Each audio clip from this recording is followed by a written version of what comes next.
के अंदर आगे देखिए आप क्या है,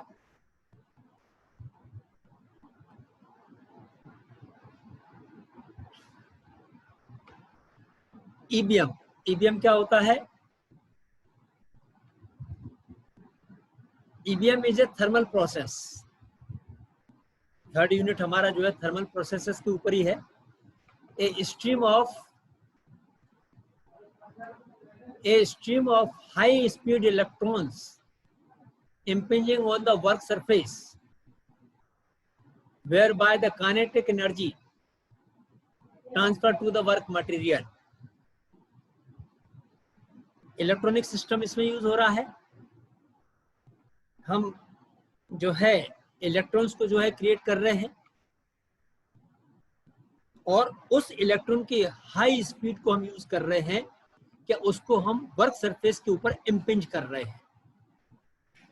और वो जो है जब इसके ऊपर आ रहा है मटेरियल के ऊपर, तब क्या होता है? Transfer to material produces intense heating. Intense heating, बहुत भयंकर गर्मी उसमें पैदा होती है। मटेरियल कैन मेल्ट और vaporise depending upon the intensity of the heat. Current बढ़ाने का है, वोल्टेज बढ़ाने का है, फ्रीक्वेंसी, पल्स रेट, इन सब चीजों के कॉम्बिनेशन से हम जो है उस स्ट्राइक को जो है कंट्रोल कर सकते हैं। अब इसके बाद में क्या होता है कि टेम्परेचर जो है हमारा,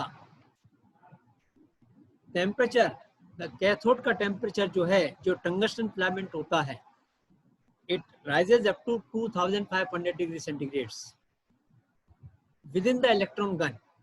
टेम्परेचर जो कहां पर हो रहा है? इलेक्ट्रॉन गन के अंदर ही, और जो है इलेक्ट्रॉन गन के हो रहा है, and that is the source of stream of electrons. वहीं से इलेक्ट्रॉन्स, हम इलेक्ट्रॉन्स को जो है जनरेट कर रहे हैं कैथोड से, and these electrons are accelerated towards the anode.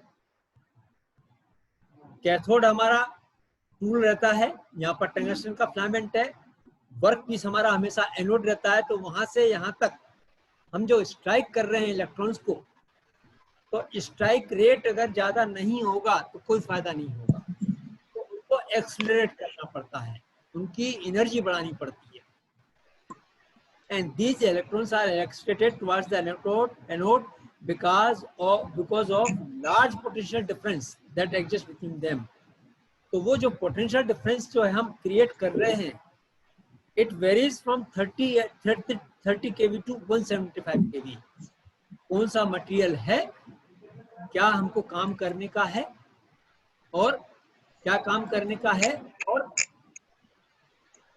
हमको कितनी इंटेंसिटी की जो है एनर्जी चाहिए, वहाँ हीटिंग चाहिए।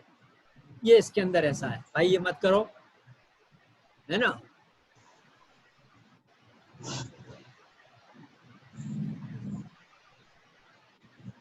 इसके बाद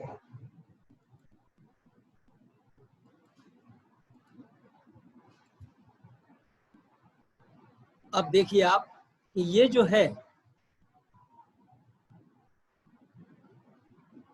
ये देखिए आप, इसमें जो हम पैरामीटर्स यूज कर रहे हैं वो क्या हो रहे हैं? Higher the potential difference, higher would be the acceleration. जितना अधिक हम पोटेंशियल डिफरेंस रहेंगे उतना ही हमारा एक्सीलरेशन और स्ट्राइक रेट जो है, स्ट्राइक रेट जो है इनका इलेक्ट्रॉन्स का, वो बढ़ता चला जाएगा। Current level is 50 MA to 1000 MA, milliampere 50 to 1000। Depending upon the accelerating voltage, the electrons would travel at the speed of, जरा एक बार गौर से देखें स्पीड क्या है, 50,000 to 2 लाख किलोमीटर पर सेकंड। जस्ट इमेजिन, लाइट की स्पीड के बराबर पहुंच रहा है। 2.43 होती है यहाँ पर, 2.13 से लेके आगे तक। तो ये देखिए आप 2 लाख किलोमीटर पर सेकंड से। The material removal rate depends upon the electron speed. जितनी इलेक्ट्रॉन की स्पीड ज्यादा होगी उतनी ही ज्यादा हमारा क्या होगा कि हमारा मेटल रिमूवल रेट उतना ही ज्यादा हमारा मेटल रिमूवल रेट रहेगा। और which is in turn depends upon the accelerating voltage. जैसे जैसे हम वोल्टेज बढ़ाते चले जाएंगे, हमारी एक्सेलरेशन की स्पीड भी बढ़ती चली जाएगी। Electron beam and it's control, ये क्या बता रहा है यहाँ पर, देखिए फिर से एक बार उसको रिपीट कर रहे हैं। कैथोड जो है टंगस्टन फिलामेंट है, 25,000 जो है टेम्परेचर है उसका, with in the electron gun के अंदर ही रहता है वो temperature, and that is the source of stream of electrons. The gun in EBM is used to in pulse mode.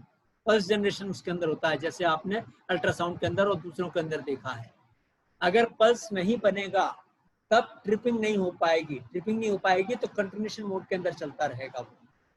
तो मटेरियल रिमूवल का जो हमको गैप मिलना चाहिए वो नहीं मिल पाएगा। Pulse duration 50 microseconds to 15 millisecond.